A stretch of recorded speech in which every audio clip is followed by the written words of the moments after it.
So now I have already used this concept which is known as pen testing or web pen testing in white hat hacker. So now we'll be discussing about it. What is a pen testing? So basically, it is penetration testing, which is pen testing. Okay. Now, in this practice, you generally attack the app, attack the website in different means so that you are able to get a vulnerability out of it in your and it takes about all the knowledge that you have consumed till now, because there are hundreds of attacks which can happen, like DOS attack, SQL attack, and different attacks. So you need to actually do on that the basic attacks and advanced attacks and the medium attacks, so that you're able to have the complete knowledge about the whole website. That if there is any vulnerability which is left, group of people go with this attack pen testing, because if one mistakes, like if he do not have the knowledge about a certain attack, he would not be able to go through the attack, so others can make difference for it. So in this, all the different vulnerabilities are checked. In this way, no weaknesses is left and you are fully secured. Now let us get with pen testing types, because there are really many types. These are some famous which you see, like website pen testing, which is very common nowadays.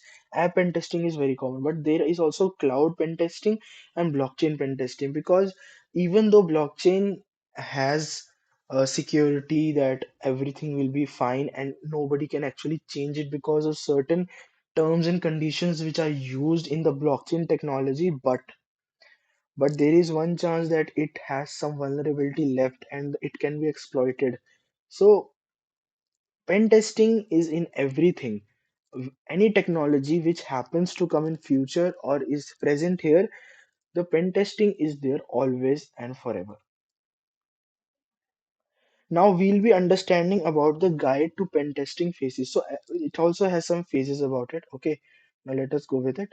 So there are around 5 phases of pen testing.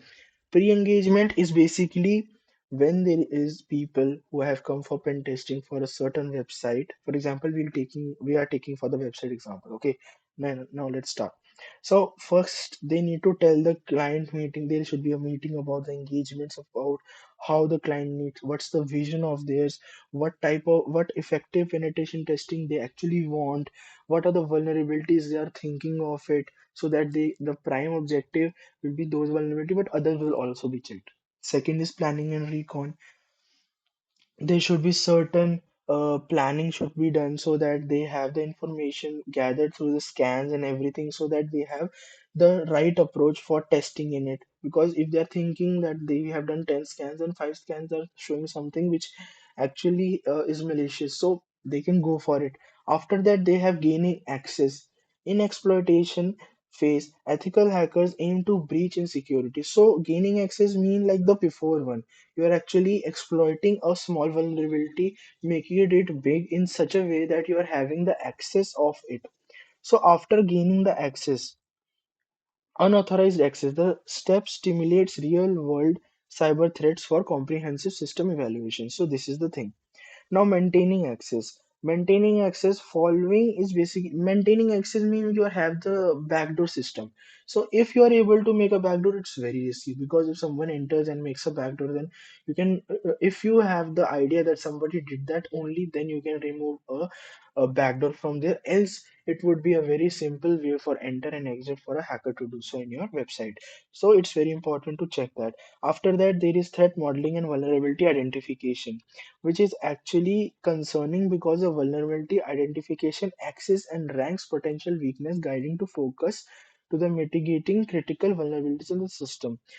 This actually means that if there is any critical vulnerability or there is basic vulnerability which is present there, it should be in focus, because nowadays critical and the basic ones are the main targets of them. Nowadays the critical ones are more or less found. One or two are either found. Even after big companies are working on security so much, it happens because humans make mistakes. Now let us understand the cybersecurity and ethical hacking difference. There is not a big difference between them.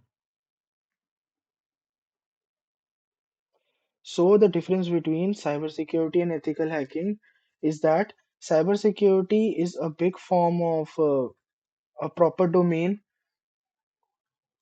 a big domain. Cybersecurity is basically a big domain, and ethical hacking comes in between the cybersecurity.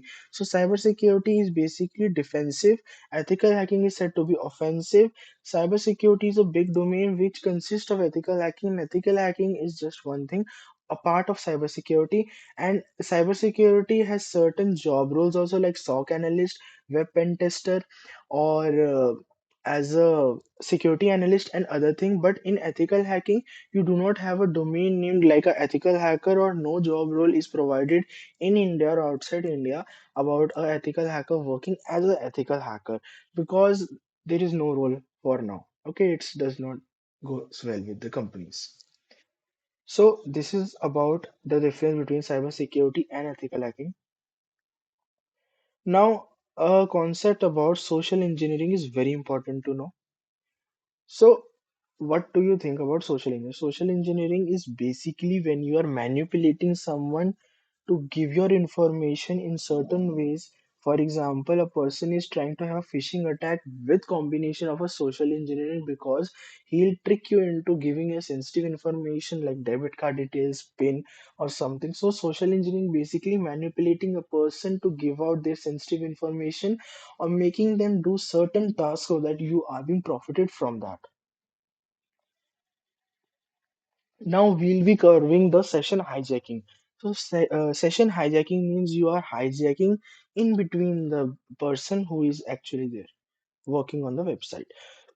Now session hijacking means when you are, it involves unauthorized interception or manipulation of the active user with the computer system. It is actually gaining access of a legitimate user session. For example, when you are working on a website, you just entered the website, there is a small cookie which is made, session cookie which you say.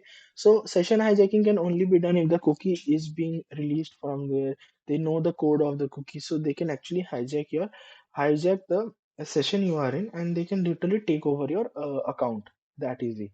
So there are certain robust security measures such as encryption and secure session management which is done to um avoid this type of hacking. SQL injections. SQL injection is a type of vulnerability which is common nowadays, but it is one of the very minute vulnerabilities. It is counted in the world of cyber, but in the real world, when we say that people do not take care of this vulnerability many times in the website.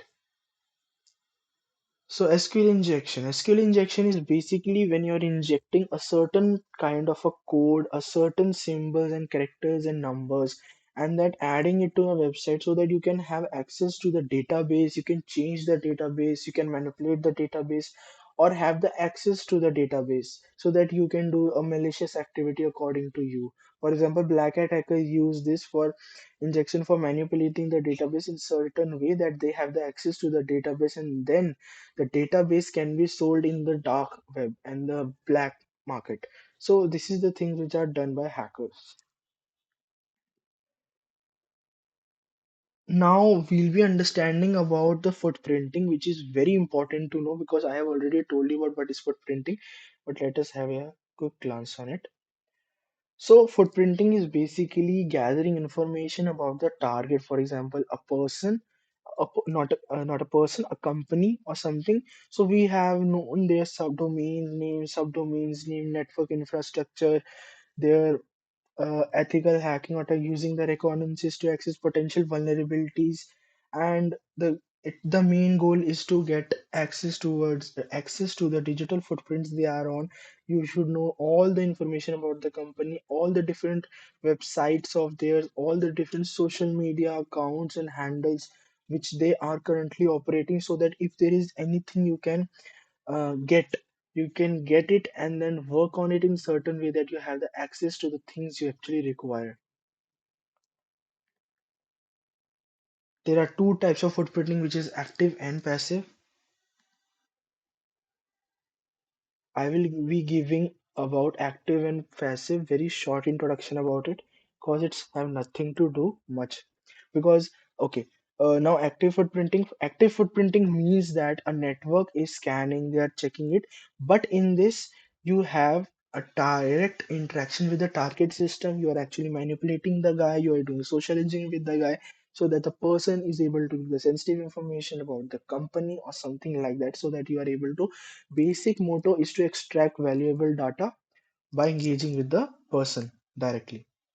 And the passive footprinting means a bit difference is there. There is that of in passive, you are actually not directly involved but indirectly involved with the person, because you are doing your task in a different way, because you need to extract information that can also be done by scanning it, getting the information, trying to get inside it. So the detection, risk detection, vulnerability detection, so other things. Now let us know about OSINT. It is one of the most known term in cybersecurity, which is actually very dangerous also, and it is very good also, because OSINT is a type of a skill a person have. The people generally have it because they are into cyber crime investigation. OSINT is a very powerful thing. If you have a great knowledge in OSINT, then you can actually track a guy in different ways. So let us have a quick introduction about this topic also. What is actually it? Because either you know it or not, you should just have the basic introduction, like what is it and how is it. So OSINT is basically open source intelligence. In this system, you are actually targeted not a company but a certain person, in which you are actually having a glance over their social media websites and other open channel. It plays a crucial role in accessing threats and understanding advertises and identifying potential vulnerabilities. So basically, OSINT is basically when you have a phone number of a person, name of a person, or photo of a person, and you're able to get the information like their email address, their Instagram handles, their Twitter handles, or their other activity, they accounts of their, they you have whole information about a certain person. That means you have authenticated a person, and this is actually legal and illegal at the same time, because you're just using the provided information on the web. Also, people do Google docking, from where sometimes due to unsecure things, you get the information you might not want, but the information is very critical for that guy because it has been leaked on the internet. So OSINT is a very big thing, which is generally used for crime investigation. And if you have the basics or you are advanced in OSINT, you can do OSINT on people. So try not to do that, because it can actually lead to legal trouble for you. Okay, so thank you for seeing the video, and also do like, comment, and share this video with your friends and other people who like cybersecurity.